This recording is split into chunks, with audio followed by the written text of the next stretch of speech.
എന്താണ് അടുത്ത പ്ലാനിങ്? അടുത്ത പ്ലാനിൽ എൻ്റെ മെയിൻ തിങ് PhD അങ്ങനെ എനിക്കെല്ലാം അറിയാം. ഇത് എത്ര നാൾ അതിനാണ്ടാവില്ല എനിക്ക് പണ്ടേ അറിയാം. പിന്നെ ഇങ്ങനെ ഇനാഗ്രേഷൻ മറ്റു വളർന്ന് വരുന്നുണ്ട്. അത് അധികം ദൂരം പോകാൻ പറ്റില്ല. എനിക്ക് വന്നാൽ യാത്ര ചെയ്യാൻ ചെയ്യണം വരും. വീട്ടിൽ അമ്മ ഒറ്റയ്ക്കാണ്, അതുകൊണ്ടാണ് പോകാത്തത്. ബിഗ് ബോസ് ആണെങ്കിൽ പോകുന്നില്ല, കാരണം എനിക്ക് PhD ബ്രേക്ക് എടുക്കാൻ പറ്റില്ല. പിന്നെ അമ്മ വീട്ടിൽ ഒറ്റയ്ക്കാണ്, അതുകൊണ്ടാണ് പോകാത്തത്. ഇങ്ങനെ ഈ ഫെയിം നിൽക്കണോളം കാലം നിൽക്കട്ടെ. ഞാനൊരു പ്ലാൻ ചെയ്ത് വയറിലാണെന്നുള്ള അറിയാതായതാണ്. എൻ്റെ ഏരിയ ഫിലോസഫി അങ്ങനത്തെ അക്കാഡമി ഏരിയയാണ് എൻ്റെ ഏരിയ. ഞാൻ ഇവിടെ അമ്മയുടെ ആശയം യൂറോപ്പിലേക്ക് പോകണമെങ്കിൽ പ്ലാൻ ചെയ്യാം. ഇവിടെ നിൽക്കാൻ താല്പര്യമില്ല. അമ്മയെ നോക്കാൻ വേണ്ടി മാത്രമാണ് നിൽക്കുന്നത്. അല്ലെങ്കിൽ ഇവിടെ നിൽക്കാൻ വിവരമുള്ള ആൾക്കാരെല്ലാം കേരളം വിടുകയാണ്. അത് ഇവിടെയുള്ള മുഴുവൻ കൂറുകളാണ്. ഈ വെറും കൂറുകളാണ്. അതുകൊണ്ട് ഫേസ്ബുക്കിൽ കമൻറ്റ്സ് കണ്ടറിയാം. മുഴുവൻ കൂറുകളാണ്. അങ്ങനത്തെ തെറികൾ എഴുതി വെക്കണം. മരിച്ചു പോയതിൻ്റെ ഭാവനെ കുറിച്ചൊക്കെ തെറി വിളിക്കാം. ഒരു നിലവാരമില്ലാത്ത ആൾക്കാരാണ്. വിവരമുള്ള ആൾക്കാരെ കേരളം വിട്ടുപോയി. ഞാൻ ഇവിടെ വിട്ടുപോകാത്ത എൻ്റെ അമ്മയെ നോക്കാൻ വേണ്ടി അതിന് ഞാൻ സ്ഥലമുള്ളൂ. ഇവിടെ വിവരമുള്ള ആരും ഇല്ല. പിന്നെ പെരേരെ പോലെ ആൾക്കാർക്ക് ഇവിടെ നിൽക്കാം. പിന്നെ ഈ വക്രതയാണ് ഇപ്പോൾ ഇവിടെ കേരളത്തിൽ നടക്കുന്നത്. വക്രത ഉള്ളവർക്കാണ് ബുദ്ധി എന്ന് പറഞ്ഞത്. അത് ബുദ്ധിയായിട്ട് എനിക്ക് തോന്നിയിട്ടില്ല.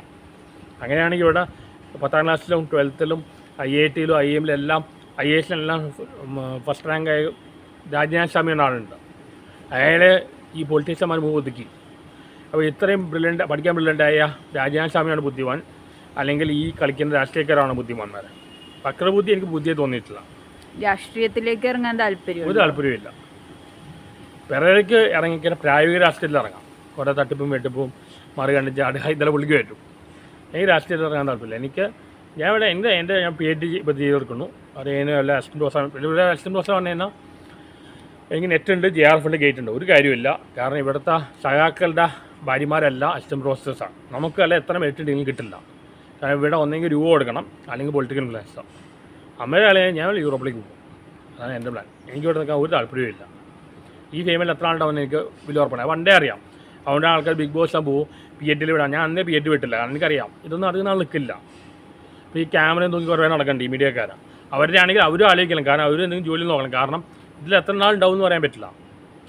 പിന്നെ ഒരു ഗുണം പറഞ്ഞാൽ സിനിമയുടെ ലൊക്കേഷൻ സിനിമയുടെ എല്ലാം എറണാകുളമാണ്. നമ്മളാണ് ഇവിടെ തിയേറ്റർ റിവ്യൂ തുടങ്ങിയത് കേരളത്തിലാണ്. വനിതാ തിയേറ്റർ ഫേമസ് ആയിട്ട് എന്നിലൂടെയാണ്. ഇവിടെ കോവിഡ് കഴിഞ്ഞിട്ട് ഓൺലൈൻ ടെസ്റ്റ് ഡൗൺ ആയപ്പോൾ ഞാൻ എന്നിലൂടെ പൊങ്ങിയത്. ഇപ്പോൾ നമ്മളെ ആർക്കും വേണ്ട.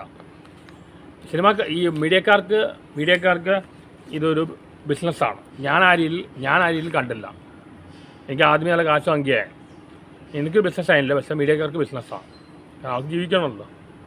പിന്നെ ഓൺലൈൻ മീഡിയക്കാരോട് എനിക്ക് ഒരു പരിധിക്ക് ദേഷ്യമൊന്നുമില്ല. കാരണം അവർ ജീവിക്കാൻ വേണ്ടിയാണ്. എനിക്ക് പല ഓൺലൈൻ മീഡിയക്കാർ അവർക്ക് ഒരുപാട് സാമ്പത്തികം കൂട്ടുന്നുണ്ട്. ജീവിക്കാൻ വേണ്ടിയാണ് അവർ വളച്ചൊടിക്കണം. അപ്പോൾ എന്നെ അന്ന് പോലീസ് തന്നെ ഇരുന്നപ്പോൾ അവർ പറഞ്ഞാൽ 6 അട്ടം തൂക്കിയെന്നുള്ള. അല്ല, അവർക്ക് ജീവിക്കാൻ വേണ്ടിയാണ്. പക്ഷേ സാറ്റലൈറ്റ് മീഡിയ അങ്ങനെയല്ല. അവർ അന്ന് അതിൻ്റെ ഫോട്ടോ ഇട്ടില്ല. അത് ഗ്രീഡാണ്. എന്തായാലും ഞാൻ ഇപ്പോൾ സിനിമയിൽ ആരൊക്കെ മമ്മൂട്ടി മോഹൻലാൽ ആരൊക്കെ പോയാലും സിനിമകൾ കേൾക്കും. അതേപോലെ വനിതാ തിയേറ്റർ എന്ന് കേൾക്കും.